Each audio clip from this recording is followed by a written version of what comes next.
What if I told you that a woman almost lost her baby?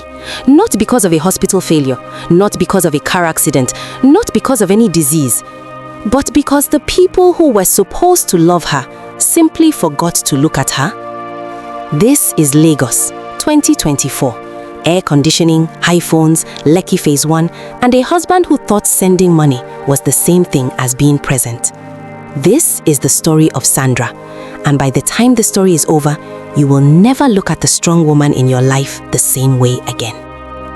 Lagos never waits for anyone, and it definitely doesn't wait for a young, pregnant woman standing alone in her kitchen at 5:30 in the morning, one hand stirring a pot, one hand pressing her lower back, trying to breathe through pain she has already decided not to complain about.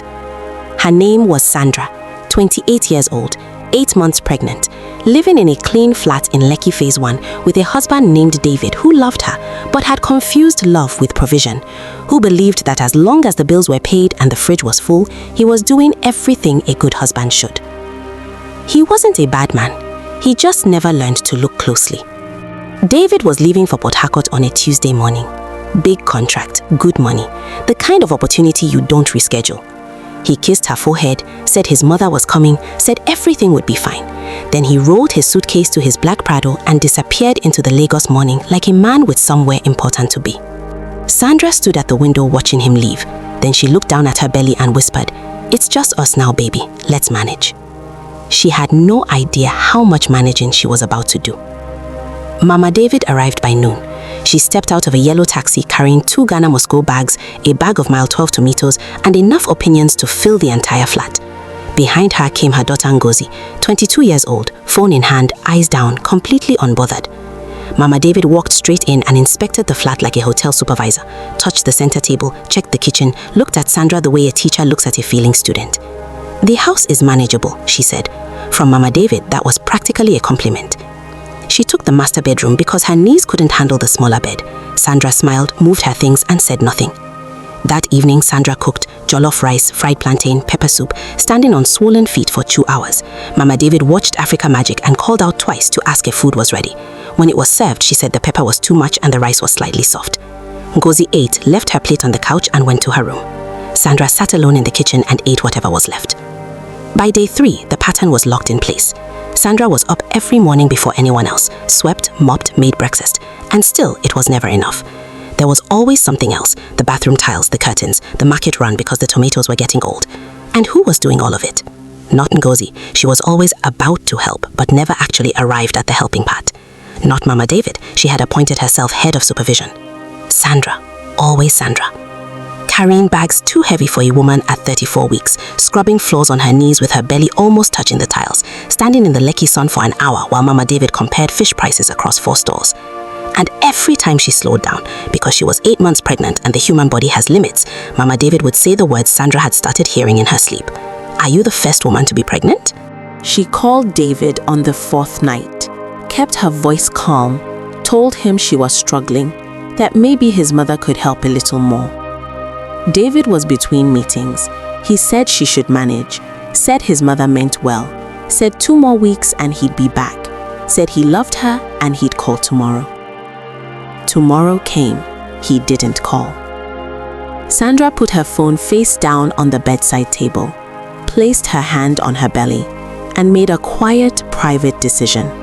She was going to carry this alone. She was going to be fine. Wasn't that what strong women did? Day 7. Mama David announced they were going to Balogun Market on the island for Ankara fabric. Sandra looked at the window. The Lagos sun was already punishing at 9 a.m. Something in her body felt different that morning, heavier, a quiet warning she couldn't name. She opened her mouth to say she wasn't feeling well, but Mama David was already looking for her purse. Ngozi was already complaining about traffic. Nobody was listening. So Sandra picked up her bag and followed them out. Balogun Market on a Thursday is its own living thing.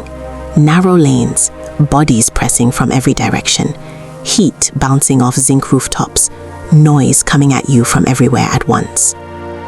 Sandra walked behind them carrying the bags, feet swollen, sun overhead. No proper food that morning, not enough water. she kept walking. One stall, another lane, more heat, the bags getting heavier, her arms getting weaker. And then, quietly, without any warning, her body made a decision without consulting her. Her vision went soft, the market sounds faded, her legs simply stopped. She grabbed a stall railing, held it. Mama David was 4 stalls ahead, deep in a price negotiation. Ma, please. Her knees buckled. She went down slowly, not a crash, just a quiet, helpless folding, and she was on the ground, both hands pressed against her belly. Is the baby okay? Is the baby okay? Please, is the baby okay? The market changed in an instant. A woman selling head ties screamed. Within 30 seconds, a crowd had formed.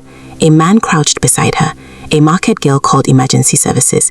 A trader appeared with cold water. Strangers became a team, organized, urgent, human. Lagos has a reputation for coldness. That reputation is a lie.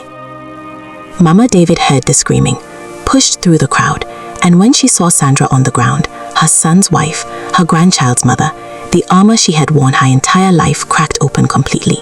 She dropped to her knees on that dirty market floor without a thought for anything else.